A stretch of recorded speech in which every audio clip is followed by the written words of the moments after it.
Praise the Lord. ఈరోజు Bible ధ్యానము ఆశీర్వదింపబడిన బలహీనత. నా కృప నీకు చాలును, బలహీనత యందు నా శక్తి పరిపూర్ణమగుచున్నదని ఆయన నాతో చెప్పెను.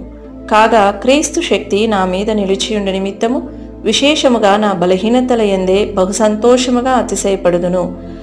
కొరింథీయులకు రాసిన 2వ పత్రిక 12వ అధ్యాయము 9వ వచనము. అపోస్తలుడైన పౌలు తన బలహీనత యందే అతిశయించుచున్నాడు. అలాగైనచో ఈ బలహీనత లేక దుర్బలత ఏమై ఉన్నది? అది ఏదైనా ఒక వ్యాధిని కానీ లేక శరీర బలహీనతను కానీ సూచించుచున్నదా? లేక అది ఏదైనా ఒక ఆత్మీయ బలహీనతను చూపుచున్నదా?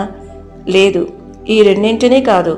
ఎందుకనగా దేవుని శక్తి ఎవరి మీదనైనా నిలుచుటకు ఈ విషయములు కారణములు కానేరవు.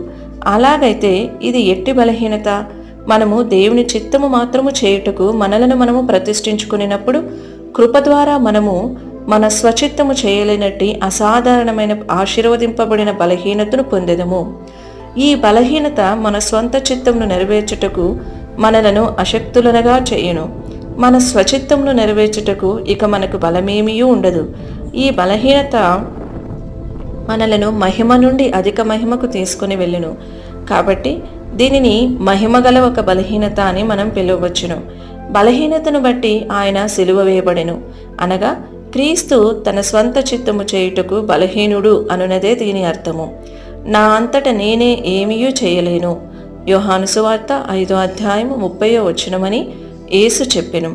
కొందరైతే తమ యొక్క స్వంత చిత్తము చేయుటకు శక్తిమంతులై ఉన్నారు. ఆయన ఘనులైన అనేకులను పిలవలేదు గనుక దేవునికి కృతజ్ఞతలు. కొరింథీయులకు రాసిన 1వ పత్రిక 1వ అధ్యాయము 26వ వచనము చూడుము.